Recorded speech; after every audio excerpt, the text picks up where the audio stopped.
Salut à tous et bienvenue, c'est Jean-Mi. Aujourd'hui on va parler de Beyond the Rift de Perdition Mouth Card Game. C'est un dungeon crawler coopératif pour 1 à 4 joueurs, des durées de partie de 60 à 90 minutes à partir de 13 ans. Le jeu est actuellement en financement participatif sur Kickstarter et il est édité par Dragon Productions. C'est un jeu de Nicolas Patraca, il est illustré par Jamie Noble, Darko Kreluj et Lars Munk. C'est un jeu scénarisé qui se joue en campagne. En effet, les joueurs vont faire plusieurs scénarios pour apprendre l'histoire des différents héros qu'il y a dans le jeu. Ils vont pouvoir garder des objets au fur et à mesure des scénarios pour améliorer leur personnage. C'est un jeu de cartes et de gestion de main. Allez, on va voir comment ça se passe. Et on se retrouve avec le matériel. Donc là, c'est pas une version définitive du jeu, c'est une version prototype, que je puisse vous parler du jeu. La campagne est en cours sur Kickstarter, elle est bientôt finie, elle a été financée, donc je mettrai en description de la vidéo le lien que vous alliez voir par vous-même. Donc le jeu Beyond the Rift Perdition Mouth se passe dans l'univers de Perdition Mouth, qui est un dungeon crawler à base de figurines, qui est sorti il y a quelques temps. Ça c'est une version pareille, donc dungeon crawler, mais avec des cartes. On retrouve cette même ambiance Dark Fantasy, ça se passe dans le même univers. C'est un univers assez sympa, assez original je trouve. Donc là vous trouvez les différents paquets de cartes, parce que chaque joueur va donc incarner un personnage. Donc il y a le nom du personnage, les points d'action qu'il va y avoir, comment il peut les dépenser, ses capacités spéciales.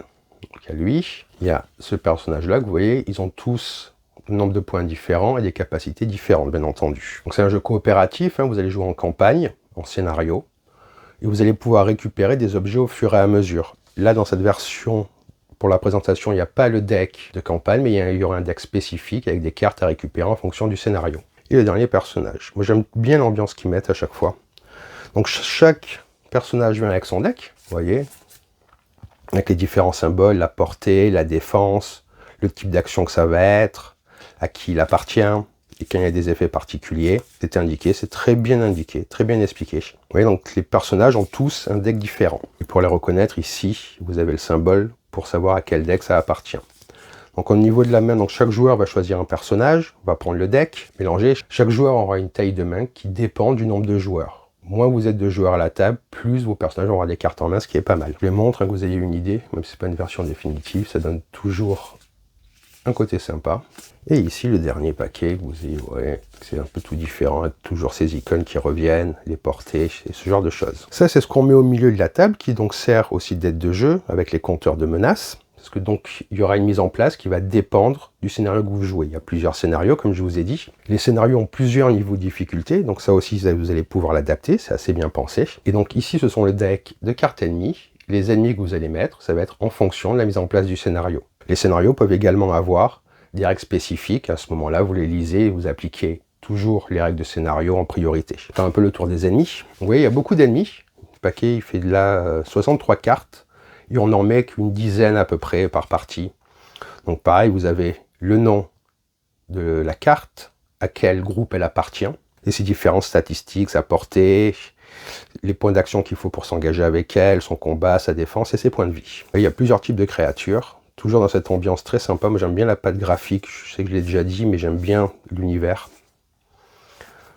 L'univers est vraiment présent, c'est très important dans le jeu, le côté scénarisé est vraiment présent, on vit vraiment une histoire. Donc pour choisir les scénarios, il y a toujours des conditions à remplir, vous verrez ça. Vous voyez, si vous aimez cette ambiance Dark Fantasy, je trouve qu'il n'y a pas beaucoup de jeux très Dark Fantasy. Ça revient de plus en plus en littérature, en fantasy, il y en a de plus en plus qui sont traduits. Mark Lawrence, si vous ne connaissez pas, qui est assez sympa, un univers Dark Fantasy, un petit peu étrange. Voilà pour les cartes ennemies, donc vous faites la mise en place en fonction du scénario, comme je vous disais. Pareil, ici ce sont des cartes de terrain, on va dire, le feu, des obstacles que vous allez pouvoir rencontrer lors de votre exploration. Vous allez devoir surpasser. Ici, ce sont les cartes de réponse qui vont servir lors de la phase des ennemis, mais je vous expliquerai ça un petit peu plus tard. Et vous allez avoir des cartes fatigue et des cartes blessure. Lorsque des combats sont perdus, c'est des cartes que vous allez rajouter à votre main et qui vont en fait polluer votre main, en quelque sorte. Donc comme c'est un jeu coopératif, il n'y a pas vraiment d'ordre de tour de jeu, et ça c'est assez sympa, c'est une mécanique que j'aime bien. C'est-à-dire qu'un joueur fait une action, il peut continuer à faire une action, c'est un autre joueur, donc vous devez vraiment réussir à ce que le groupe fonctionne en osmose pour réussir le jeu. Pour réussir les scénars, parce que les scénars sont costauds, il y a vraiment de la réflexion, il faut vraiment jouer en équipe pour réussir à surpasser tout ce qu'on va rencontrer au fur et à mesure. Donc un round c'est très simple, donc ça c'est bien, c'est que ça sert d'aide de jeu. Vous allez mettre des cartes ici au-dessus. Donc la préparation, il va y avoir la zone de quête où les monstres vont venir. Et devant les héros, il y a la zone des héros, les monstres vont s'engager, ce genre de choses. Donc la phase des héros, comme je vous disais, les joueurs vont jouer des cartes de leurs mains, appliquer les effets en fonction de est-ce qu'ils sont déjà engagés avec des monstres ou pas, tout ce genre de choses, tout est pris en compte, c'est assez sympa. Ensuite, il y aura la phase des ennemis. La phase des ennemis, c'est là où les ennemis vont attaquer les héros. Bon, après, on va faire des comparaisons avec leur attaque et la défense des héros. Il y a rappelé ici comment ils vont choisir une cible, c'est très bien fait. Donc, on regarde s'ils s'attaquent, s'ils sont engagés, s'ils attaquent. S'ils attaquent, ils font des blessures, comme c'est indiqué sur leur carte. Et là, en fait, les joueurs n'ont pas de défense à la base. Vous avez 0 de défense, et pour résister, vous allez jouer des cartes, tout ce genre de choses, pour augmenter votre défense, pour éviter de prendre des cartes blessures et fatigue. Et bien entendu, à la phase des ennemis, on pioche ces cartes-là, qui sont donc les cartes réponses, qui vont indiquer la puissance des ennemis. Ça va pouvoir aussi indiquer ce qu'ils vont faire. C'est vraiment très bien pensé. À chaque fois qu'un ennemi va attaquer, vous n'êtes jamais trop sûr de comment ça va se passer. Il faut bien se préparer en avance. Le système de combat est assez sympa, surtout le fait de ne pas avoir de défense, ça donne vraiment à réfléchir à comment on va lutter contre les différentes menaces. Et après, donc après la phase des ennemis où ils peuvent attaquer ce genre de choses, il y a une phase de spawn qui va être indiquée par le scénario. Pareillement, en fonction des scénarios, les ennemis vont avoir des réactions différentes. Une phase de pioche où les joueurs vont compléter leurs mains, comme dans tout jeu des cartes, et on continue, et on va faire ça jusqu'à arriver à une des conditions qui dépend du scénario pour réussir le scénario. Donc, comme je disais précédemment, ça joue en campagne, là il n'y a pas le deck d'items campagne qui vous permettra, par exemple, on va regarder vite fait, ici ce sont les items standards que vous allez pouvoir récupérer, et là c'est indiqué où vous le placez sur le corps. Vous ne pouvez pas avoir plusieurs fois les mêmes choses, et dans le deck campagne, il y aura des items que vous allez remplacer si vous avez déjà ce genre de choses pour un peu stuffer vos héros. Alors moi j'ai fait quand même quelques parties du jeu, je l'ai trouvé vraiment intéressant. La difficulté est présente, ce qui est toujours pour moi important dans un coop. L'univers est vraiment bien rendu, on se sent vraiment, on a envie de découvrir l'histoire de plus en plus, d'approfondir tout ce monde qui en fait nous est pas très connu. Donc il y a une vraie découverte, si vous aimez tout ce qui est un peu narratif, je trouve que c'est très bien rendu. Donc là j'ai pas le livret de règles, ni le livret de campagne, parce que tout ça c'était en PDF, donc c'est pour ça que je vous le montre pas, mais assurez-vous, tout ça est disponible. D'ailleurs le livret de règles est dispo sur la page de Kickstarter, si vous voulez aller jeter un coup d'œil plus en détail. Donc comme je disais, la difficulté est présente, on doit vraiment jouer en osmose pour réussir à faire quelque chose et à surmonter les différents obstacles. Les personnages se jouent vraiment différemment, ça aussi c'est un truc assez sympa, c'est vraiment...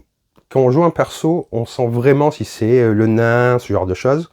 Leur deck est fait de manière à ce qu'on ressente très bien ça. Donc vous allez pouvoir aller voir par vous-même, parce que du coup la campagne est financée, donc il y a plusieurs paliers qui ont été débloqués.